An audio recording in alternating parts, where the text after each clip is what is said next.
Welcome to another episode of Our Interesting Times. It is my pleasure to have Mark Hackard back on the show.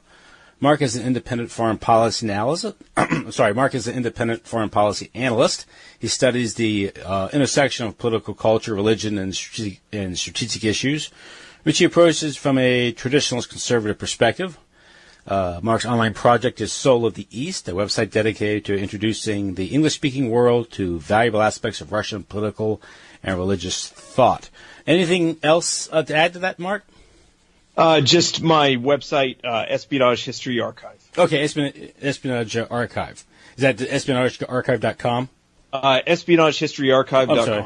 EspionageHistoryArchive.com. Okay, I'm sorry. Okay, of course, that's where I ran into the article. So you penned this article recently, Victor Rothschild, Soviet Spy. This article, Victor Rothschild, of course, he's a sign of this legendary or infamous banking family. It sort of is symbolizes, what we talk about, the banker elite, or perhaps even the Illuminati, some might say. This sort of the shadowy elite that controls affairs from behind the scenes with using their vast wealth to pretty much buy politicians, control the media, pretty much control information, the governments and these things. So this article, Victor Rothschild, Soviet Spy, let's get into it. What does it say about his family, or the Cold War, perhaps the entire 20th century? Well, I think it's a fascinating piece of news that people should take into account, and it's a new revelation. The first break in that case, or in the matter of Rothschild, as to whether he really was a Soviet asset, came in 2016 when the memoirs, or not even the memoirs, but the diaries of the former head of the KGB, Ivan Serov. He was the first head of the KGB from 1954 to 1958. His diaries, which he had secretly kept, were published, and the diaries were supposedly only discovered in 2012, and then released to the public. And of course, and that this was through the FSB, and the guy who edited the diaries is a guy named Alexander Hinstein, and he's kind of a political figure on the Russian scene. He's he's been involved in the Duma, and right now he's on the I think he sits on the as kind of an advisor for the Russian National Guard, which is kind of like their gendarmes.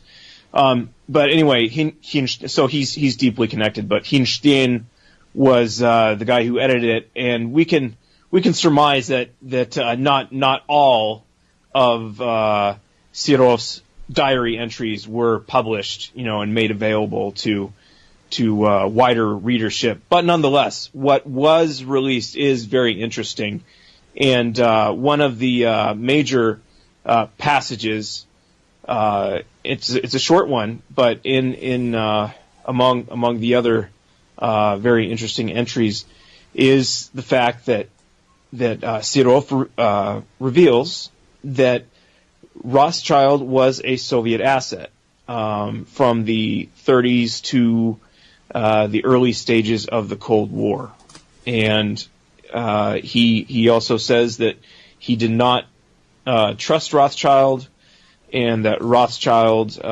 was basically using the Cambridge Five, which were an infamous spy ring in British history, which included the notorious Kim Philby, that Rothschild was using the Cambridge Five to feed information to Moscow, including disinformation, and he didn't completely trust Rothschild, and that after the formation of the State of Israel, Rothschild no longer was interested in working with Soviet intelligence. So that kind of says a lot about the kind of the Rothschild dynasty, what they were pursuing with regard to the creation of Israel, and they're sort of playing all sides of the great game in order to achieve their goals. Yeah, because obviously Rothschild, the Rothschild family's role in Israel is undisputed, right? I think the Balfour Declaration was written to Rothschild's father or uncle, right? The Balfour Declaration was written to Victor Rothschild's uncle, okay. Walter. So yeah, Uncle Walter Rothschild. That he was the man to whom the declaration was addressed and open. So yeah, that's not in dispute, and it's not in dispute in Israel. They're considered the major along with the big Zionist figures like Herzl, people like that. They're right up there as kind of the founding lights of the state of Israel. Mm-hmm.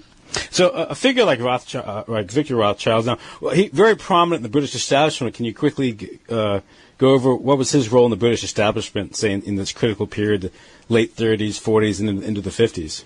Right. What's interesting is that Rothschild was at the very heart of the British establishment. You could even say that later on, when he kind of became the kind of a gray cardinal of UK politics, that he was the establishment for all intents and purposes. Rothschild was immensely powerful, due to the fact that he was representative of this financial dynasty that was very much tied in with the House of Windsor and so on. But Rothschild himself is interesting because he, during the war, was working in MI5, British counterintelligence, and he was responsible for Winston Churchill's personal security. He even tasted his food. He was one of the people who did taste tests for Winston Churchill's food. And after the war, he was involved in the energy industry, stuff like BP, as well as just strategic policy planning for the United Kingdom and within the context of NATO and the Cold War, things like that. So that gave him an immense field of vision to apply as sort of a player on whether that be on the international scene or in UK domestic politics. He was kind of he was a big fish in a big pond. You guess would be correct to say he's sort of a British version of a Nelson or David Rockefeller? I think that's a great comparison. Yeah, that's it's very much a parallel. Just like the Rockefellers themselves, also a financial dynasty, were involved in intelligence and the creation of the CIA as well. So that makes perfect sense. And also just their involvement in this union between, finance, oil, the energy sector, intelligence, natural resources. These things all come into play an important part in being able to control the flow and distribution of these resources. And ultimately means how you can pretty much throttle or control the global economy and control the distribution of power, right? So, yeah, you bet. And it also shows the hierarchy of values in the modern West when you look at the intelligence services, where they come from, from, say, take the OSS/CIA as an example. It comes from Wall Street law firms and from the banking sector, and that's how U.S. intelligence got its start. What that means is that the intelligence services are officially, at least, an instrument of the state, right, of national security policy. But what is their real mission? They are serving the financial elites. So that really, see, in other systems, say in just kind of an authoritarian state where it's not controlled by some bankster elite, the intelligence services will function, as sort of the intelligence and security arm of that governing elite. But here, the governing elite is the financial class, is the banker. So that means, so that's crucial because it shows, again, it's the reality of oligarchy. Just like liberal democracy is basically the political superstructure of oligarchy. So to the intelligence services, while officially supposedly serving the best interests of the country, are actually serving the best interest of financial elites. Yeah, and we can see that played out, and a good illustration of this a relationship, or how the intelligence agencies actually serve the financial elite, or the corporations. Well, this is on the American side. Of course, it involved the British, of course, but you can see Guatemala in 1954. That was for the benefit of United Fruit, and just so happens that the Dulles brothers were on the board, and their law firm represented United Fruit, and of course, you have imagine that coincidence.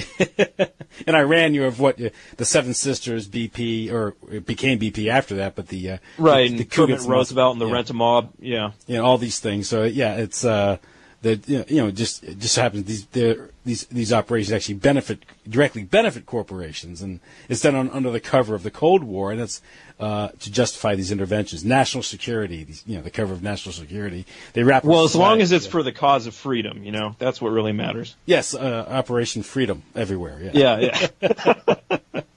It should be Operation Freedom everywhere. With the Rothschilds, of course, he's at the top of the British establishment. He's this wealthy banking family. He's supposedly serving the crown. Of course, the crown's heavily in debt to the Rothschild family. We have all this. We have the Cold War that it supposedly broke out after the Second World War because just unforeseen circumstances, I suppose. Right?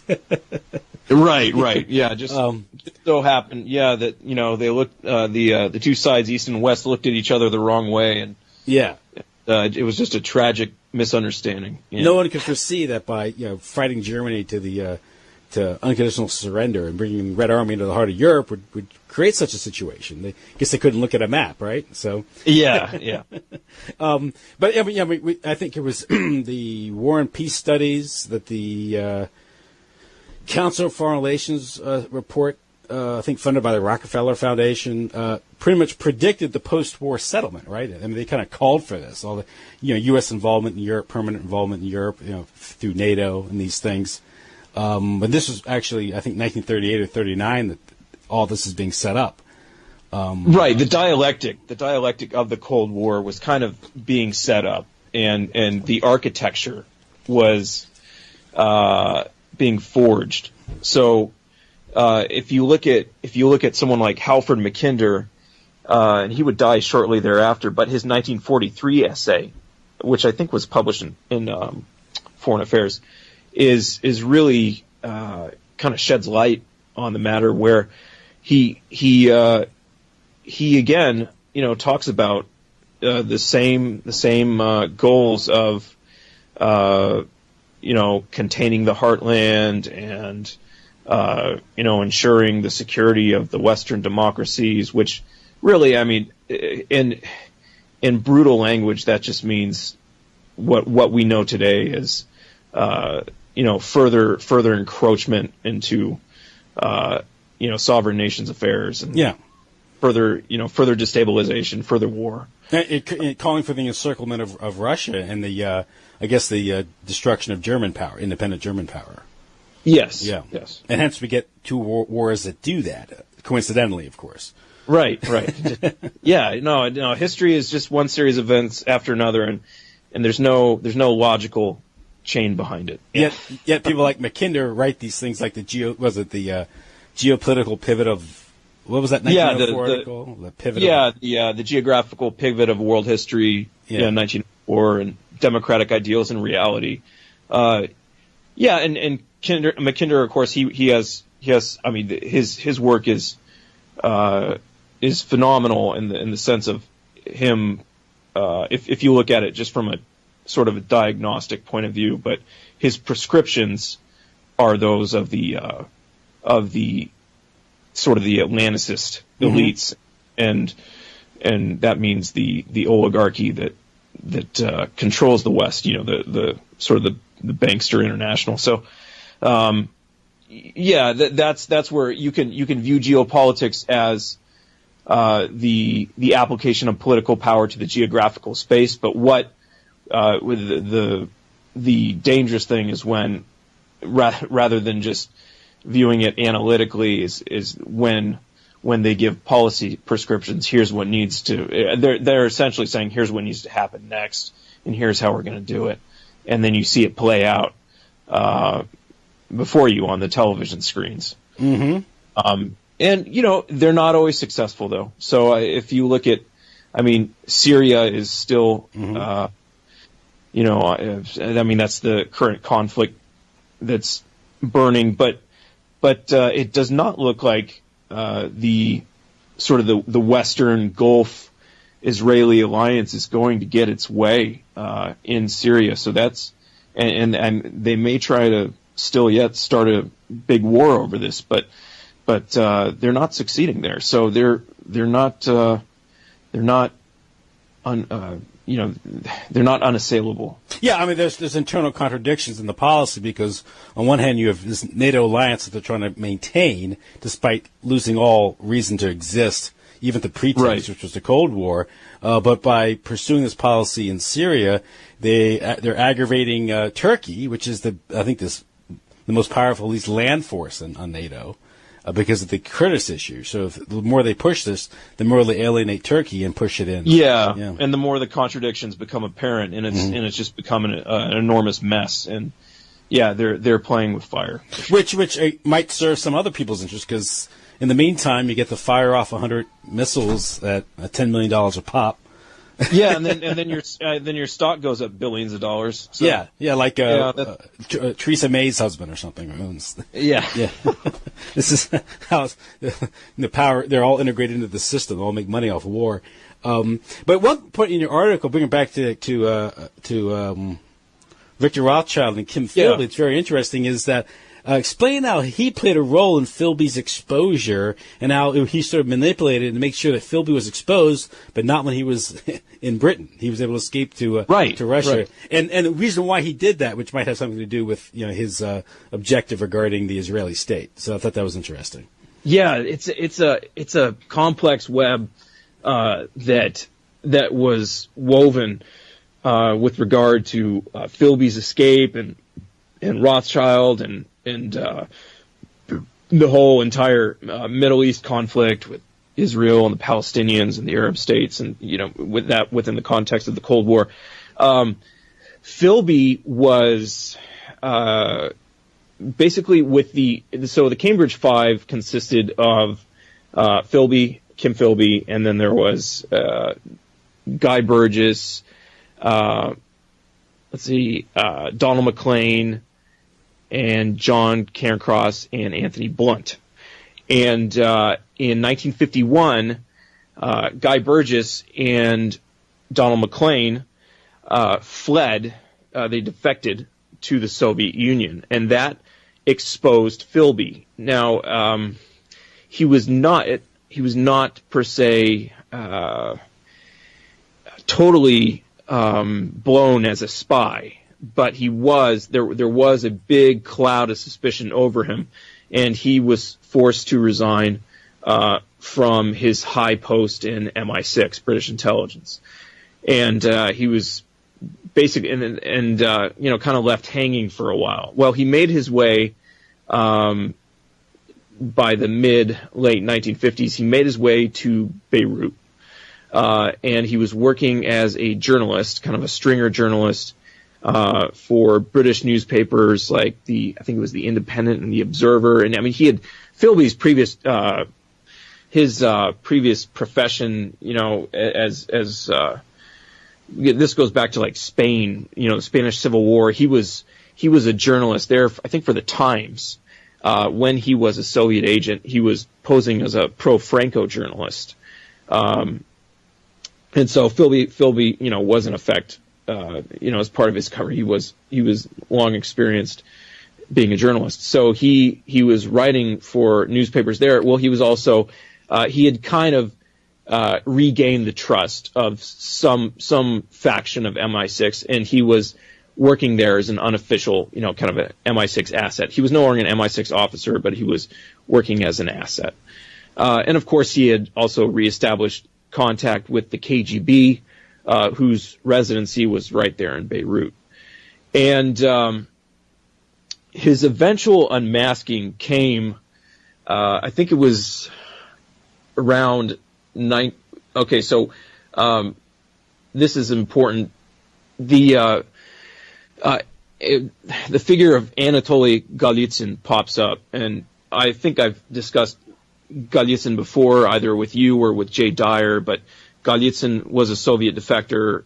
I think he was a KGB major who came over, he might have been a colonel who came over, and he is credited with giving up Philby. But the real nail in the coffin for Philby came when a woman called Flora Solomon exposed Philby. She told someone about Philby being a Soviet spy because about 25 or so years prior, in the 1930s, Philby had tried to recruit her into Soviet intelligence, and he gave her some line about being on the the front lines of the secret fight for international peace or something like that. But it was clear it was Soviet intelligence. And Flora Solomon, who was a British Jew, I think she had roots in Russia. She was an ardent Zionist. So why did she report Philby? She reported Philby in the early 1960s because she was pissed off about Philby's editorial slant. Writing in these newspapers for British audiences, he was writing from a pro-Arab slant as opposed to a pro-Zionist slant, and which was the pro-Arab slant is has been very common for decades upon decades among British journalists or even British civil servants and Arabists. They're often quite friendly to the Arab point of view, but nonetheless,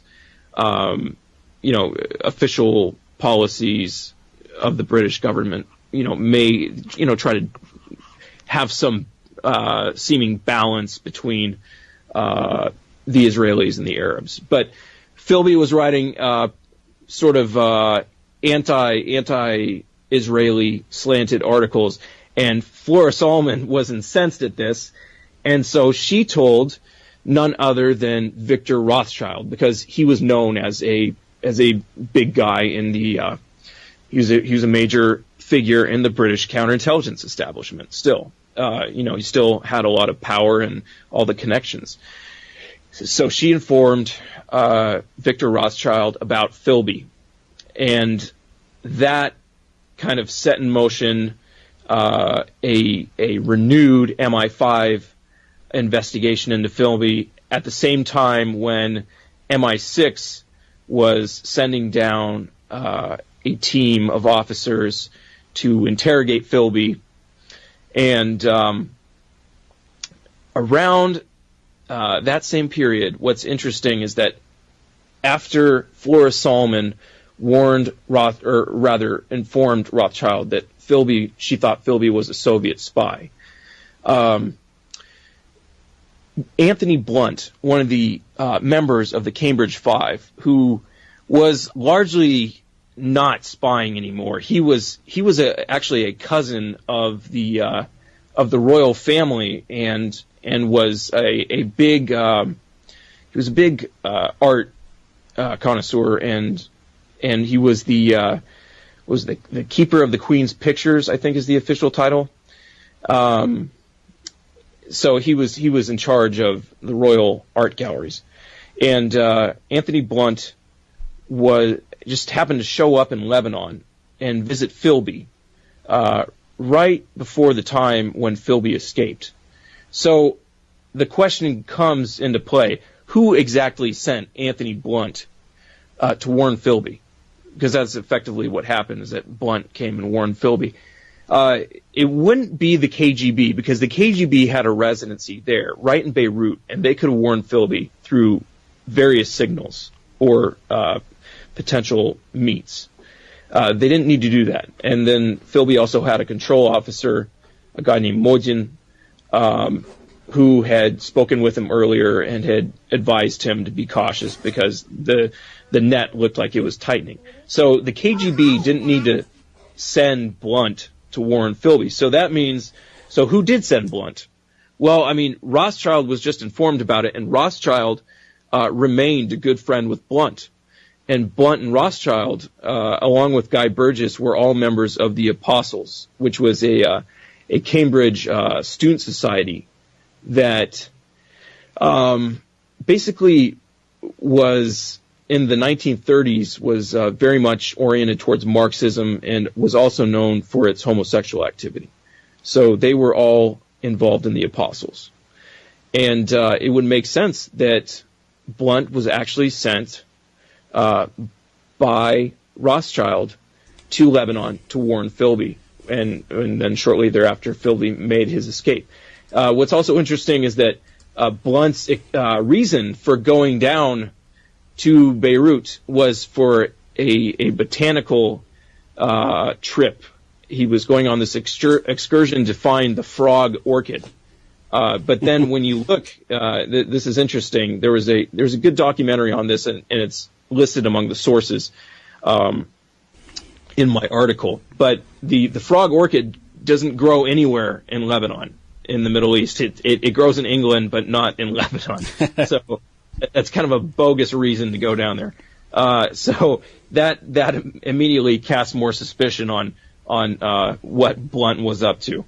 So that really kind of points to Rothschild sending Blunt down to warn Philby, which means that Rothschild wanted Kim Philby to escape, because if Philby was actually caught and brought back to Britain, he could reveal all kinds of secrets if he was so pressured, and that would expose Rothschild himself, who it has been revealed by Ivan Sirov, who was the first head of the KGB, that Rothschild was indeed a Soviet asset.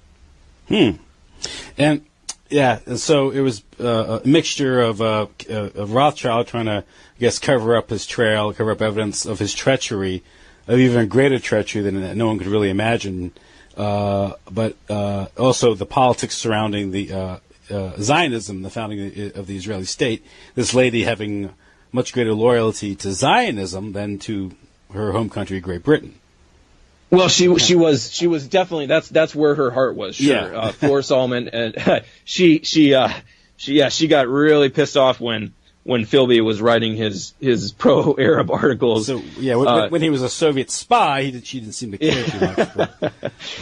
But, so well, yeah, so that's and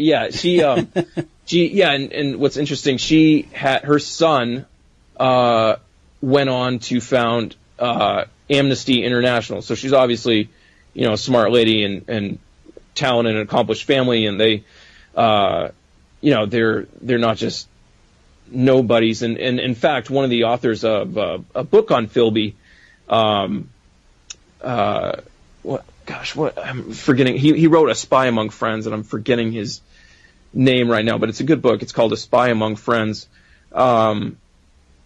He talks about, he goes into this in detail about Flora Solomon and kind of, this was the main reason for her telling Rothschild. There were some other reasons as well. Flora Solomon was friends with Philby's wife as well, and Philby was awful to his wives. He didn't treat any of them well. Mm-hmm. he was a bit of a philanderer and of course a drunk. So that probably figured into it. But really, what set her off was Philby's articles that were unfriendly to Israel. So that kind of made it kind of was the straw that broke the camel's back. And Rothschild's role then is really, what could Philby have revealed besides just, sort of the rudimentary passing of secrets. What was Rothschild up to? He was definitely playing a larger, a more a greater game than just spying for the Soviets per se. I mean, it's not like, of course he flirted with Marxism in his youth, just like a lot of these Cambridge and Oxford students back in the 1920s, 1930s. But it doesn't seem like he was a starry-eyed Marxist. Mm-hmm. His family's dream was to set up a Jewish state. That was clear. So kind of manipulating the balance of power and playing one nation off against another in this intricate diplomatic and intelligence game in this arena. Ultimately, could benefit their goal. So I think that's what Serov says anyway. That the family that was their objective, and they achieved it. And during the late 1940s, the Soviet Union was in fact instrumental in helping the state of Israel get established, because Eastern Bloc arms, in particular from the Soviet Union and Czechoslovakia, played a big role in tipping the scales in favor of the Israelis against the Arab armies. Yeah. And of course you had numerous Ashkenazi Jewish emigres, and some of these people already had combat experience. They had fought either as partisans or they had fought in the Red Army against the Nazis, and so they were then allowed to go down and fight for the state of Israel. And this was from Stalin's point of view, this would be a friendly, at the very least, a friendly state in the Levant, and potentially a new sort of communist satellite. Things did not turn out that way because, again, the Rothschild family was so important and instrumental in setting up the state of Israel, and the Rothschild family ultimately saw Soviet communism as a tool, not as like an end in itself. Their allegiance was to setting up this new country, not having it serve the interests of the Soviets. So it was really a matter of who is playing whom, and there's all sorts of different intrigues and back and forth games that are played, and we can go into that some as well. But because Rothschild was in fact feeding the Cambridge Five, he was giving the Soviets information through the Cambridge Five, and the Soviets knew not to trust him fully, and that speaks to something too. So it's not like in the Cold War dialectic, it's not as if both sides immediately work for the same master, but it's more a matter of manipulating, shaping events, shaping the dialectic by these major banking dynasties and these elites in power. They know how to sort of shape the conflict, to manage the conflict for their own ends. Yeah, and that's what you got, with the Russian Revolution, which would have been impossible without the First World War. Right. And, of course, the trauma and crisis brought about by the First World War leads to the Second World War. Both those crises or events made the creation of the Israeli state possible. Without those events, you wouldn't have had Zionism. Wouldn't have had that the political capital to right. To be manifested. Right. I mean, the state. Yeah, it was forged in war and by settlers and by these war refugees and veterans, and these were tough people, but it's not just a matter of them going down there and taking control. There were maneuvers at much higher levels that enabled the state of Israel to come into being. Both east and west. Because at the time, of course, the Soviets were, hoping for sort of a Soviet-friendly state in the Middle East, in the Eastern Mediterranean, while at the same time the state of Israel, in order to sustain itself and survive as a viable state in a hostile region, needed more support long term than maybe they calculated the Soviets could or would give, and the fact that they needed a strong, they needed not just a major power, but a major power with a wealthy Jewish diaspora who could help them. Hollywood of New York. So the United States, United States, was that country, yeah, and that would kind of become cemented in the later in the 1960s, but nonetheless, and Las Vegas, so don't forget Las Vegas. It was it Mo Dalitz and Hank Greenspun and. I'm not sure. I haven't read too much on the history of Las Vegas. Well, there's a lot of the, because the Jewish gangsters in Las Vegas and all the the Meyer Lansky and the illegal arms shipments that came in. Very interesting there. But what's interesting is Zionism itself, because anything the ideology of Zionism, then the states form. You have the idea, then the state's created, then the state itself needs to, I guess, justify itself, but ideology begins to take a back seat because they're more practical concerns, and they realized there's more money in the West, there's more security by getting money from Jewish financiers in the West than aligning themselves with the Soviet Union. But one thing that's interesting, Zionism itself as a political phenomenon is important here. But it's one thing you see with Rothschild backing it. It's sort of this the whole diaspora Zionist claim, where anywhere where there's a Jew, there's Israel, right? That they got this concept where any Jew can go to Israel and become a citizen. In fact, they are de facto citizens. It's just a question of whether they invoke it. But that creates a problem from the standpoint of other countries, because then you have a standpoint of dual citizenship and dual loyalty. In many cases, dual loyalty might be an improvement.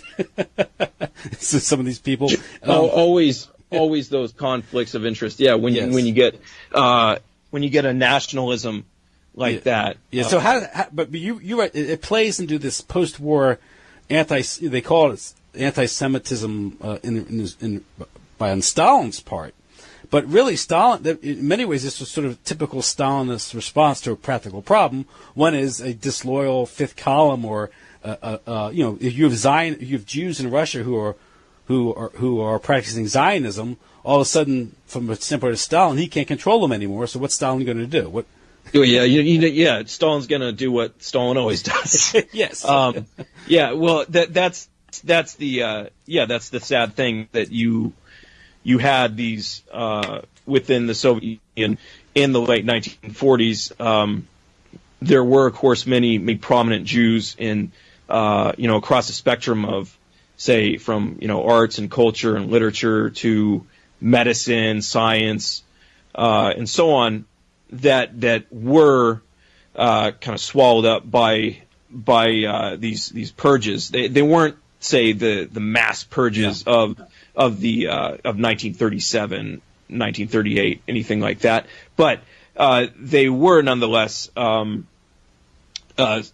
pretty brutal and driven again by Stalin's paranoia, which, again, the fact that Stalin could not control the Zionist movement, that alone made it a potential threat. Mm-hmm. So when you have any issue of potential dual loyalties, then that's going to trigger a response by someone like Stalin. Mm-hmm. And you have the death, the assassination of in 1948 is when it even back then, even with the as Israel was just being founded, you had the assassination of a guy named Solomon Michaels, who was a playwright, and he was the head of the Jewish Anti-Fascist Committee, which was very active in World War II. Well, he was killed in a kind of in a staged car accident in Minsk by the MGB on Stalin's direct orders.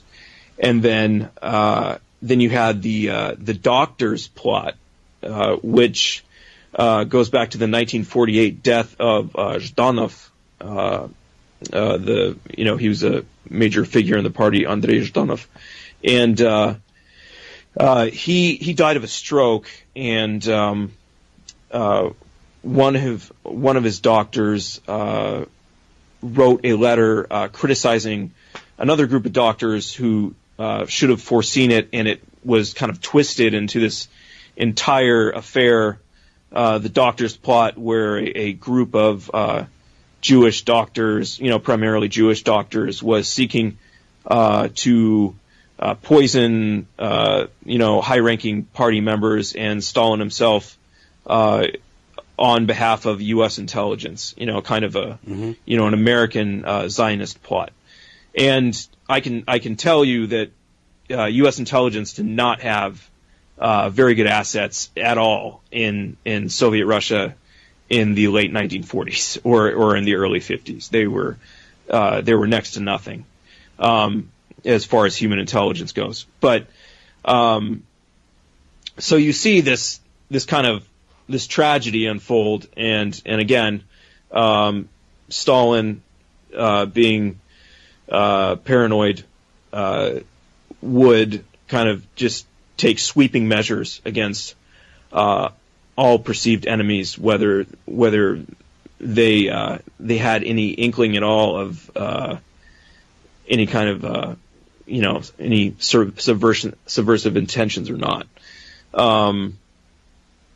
But that's similar to like a couple decades before you had the Kirov murder.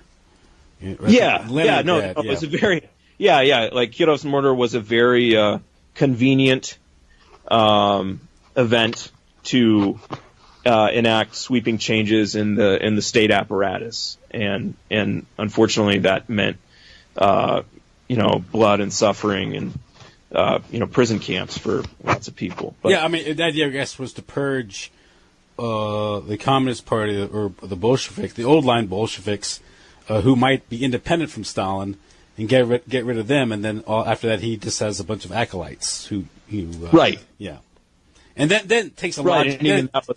The purges themselves take a logic of their own into the 30s. Yes, they really do take on. It becomes. It just descends into madness, and just the bloodletting is so ferocious that by the late 1930s, people have to kind of come to their senses and realize that it's just tearing the state apparatus itself apart. Soviet intelligence as the specific example. Soviet intelligence, their networks abroad were just devastated, and because there were no officers to run agents or recruit new agents or any of that. Entire residencies were just liquidated. Yeah, it's the problem of any dictatorship, because all of a sudden you destroy all spontaneity or critical thought, and the apparatus itself collapses on itself. And right. Obviously this was exposed in the summer of 1941, because it's right after the officers purge from the Red Army.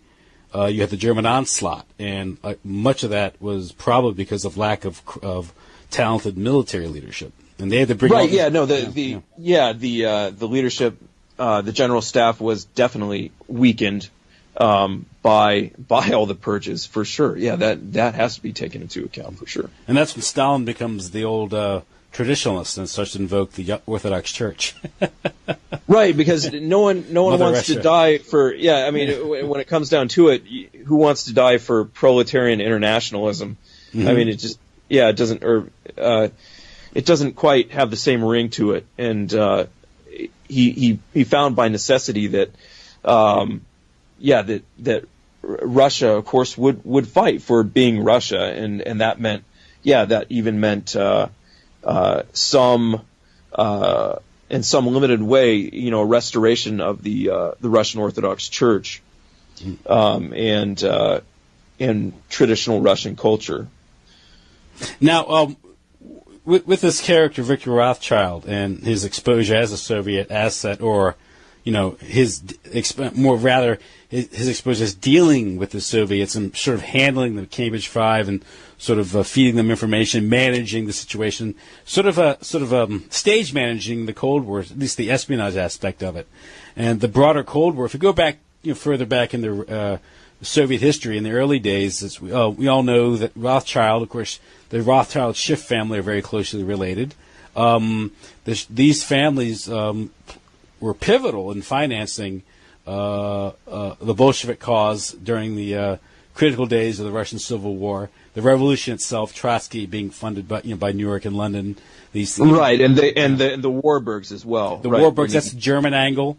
So it's transnational. So we can't go by states. We have to go by banking families that have. Yeah, right. J.P. Morgan, Brown Brothers Harriman, and they all have a stake in collapsing Russia and sort of treating it as an emerging market or a country to be exploited or kept down for a time being. At least that's Anthony Sutton's thesis. The Anthony Sutton thesis, we can't ignore that here because if these banking families had an interest in first promoting Bolshevism and sort of discarding it after it served its purpose, it's kind of a massive social experiment, mm-hmm. and a way to centralize resources and financial flows for their eventual extraction. And create sort of a world situation, because World War I, you have this multipolar world, right? You have you have Russia that's coming on strong, Germany as an independent industrial power, sort of out competing Britain as an economic power industrially. Britain is sort of a mercantilist economy in decline at this time, and you have the United States, which is being brought into the Anglo fold gradually at this point. With the Pilgrim Society, the Union Now League, and these things. So, U.S. is aligning itself with Great Britain. At least the East Coast is, and that's all the opinion that matters from the standpoint of foreign policy at this point. Yeah. The trialectics or dialectics that are created by the wars. I mean, this First World War creates this sort of the tripolar world. Then this is sort of the thesis that you get from not Anthony Sutton, Carroll Quigley, which his book Tragedy and Hope, which had a lot of interviews with Jay Dyer about his series on that. How that's sort of an apologetic or manual for the global elite, Carroll Quigley, and when he wrote that book, that tome. But the Second World War sets the conditions for the bipolar world. And then when the Cold War ends, we have the unipolar world, which is desperately trying to be held together by the Anglo American Zio Empire, which is falling apart as we speak. Desperately you're trying to keep it together, and these things. Here's a good. I'm kind of lost myself there. That was just a train of thought. How basically, here's a good example. George Kennan, right, Mr. X. Mm-hmm. He writes that telegram, which sets the stage for the Cold War, creates the justification for containment. Right, containment policy. Which is pretty much just an excuse for intervention everywhere, huge, massive budgets and perpetual debt, oligarchic rule through bank debt. That's what these wars create. His father, or uncle rather, supported the Bolsheviks. Yes, it's very interesting. Yeah, wasn't he was like a Presbyterian missionary or something to that effect. I think he was on Jacob Schiff's payroll or something. Very interesting. Yeah, I did not know that. But he, of course, was supportive of the revolutionary cause, and it goes to show that, the very strange, but when you examine it closely, fully logical relationship between capitalism and revolution. The point being that international capitalism is the ultimate revolution. Mm-hmm. What we see today is the constant upheaval, destabilization, right down to details in our own lives, and the breakup of the family. As I was discussing previously with Jay Dyer, the breakup of the family was not here in the West was not cultural Marxism. This was this is done by multinational corporations. Yeah, and that's that talk with Jay Dyer about that, and you talk about the Golitsyn and the Bezmerov. Yeah, Bizmenov. How you pronounce it. Yeah. How he tried to treat it as sort of a communist conspiracy to morally corrupt America through Elvis Presley or something. Yeah, and as you point out, this is a corporate Western banker agenda. I mean, right? I mean, all this we see today, and the cultural Marxism was imported.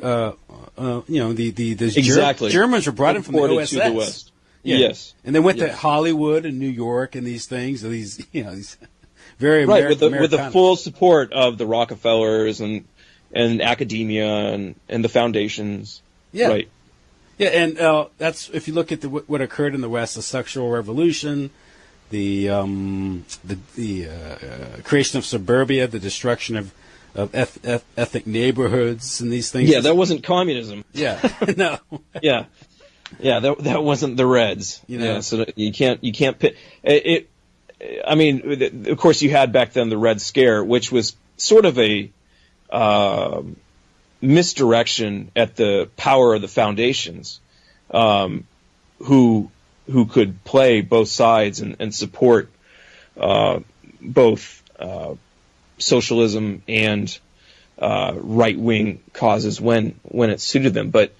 You can look at today and see us in the midst of another Red Scare, and we love to sort of hear and say our modern the Western environment talk about if we're looking over history how look at the Soviets and their terrible purges, or look at what the Nazis did. And that stuff was utterly terrible, but you can see the exact same type of paranoia has permeated our political environment to this entirely fake Russiagate so-called affair that leads exactly nowhere and is only used as a prop in some sort of internal political struggle.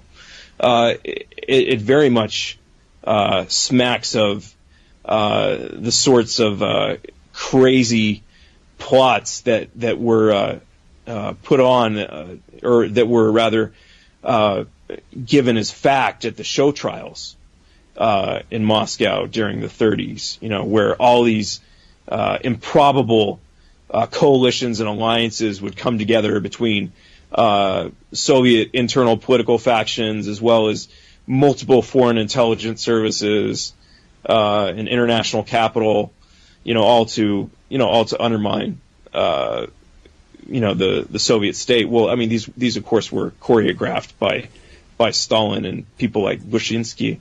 But we're seeing we don't have the casualties and bloodshed yet, thank God. But nonetheless, the political environment is just as paranoid and really absurd and crazy, just given the level of degradation that we're at in popular culture. Yeah, and that's completely a Western project. It's yes, you talk about the Rockefellers and their promotion of characters like Alfred Kinsey and even Hugh Hefner, Yeah. And it's not coming from the East; it's the West. Yeah. Gloria Steinem wasn't working for the KGB. No, she wasn't. So, but nevertheless, we're supposed to be worried about the corruption. But ironically, I think as you pointed out in your discussion with Jay Dyer, is cultural conservatism. That's something that's much stronger in the East because. Yes. Maybe the Iron Curtain did protect him somewhat.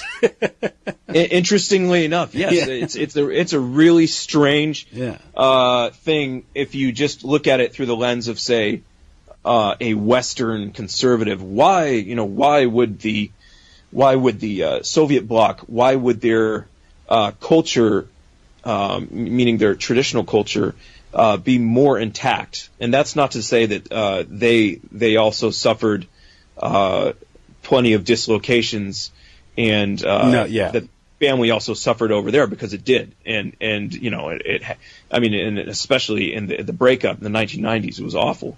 But nonetheless, why is traditional culture in the former Soviet bloc doing all right and actually pushing back, whereas here it's just a nonstop sort of carnival of destruction? I think it really is interesting that give the example with Stalin or other Soviet leaders, they were not interested. I mean, they wanted stable families that produced enough children, and it's a very strange paradox, but the Soviets actually supported a lot of folk culture, and there were reasons for that that had to do with the supposed stages of development through a Marxist prism of history.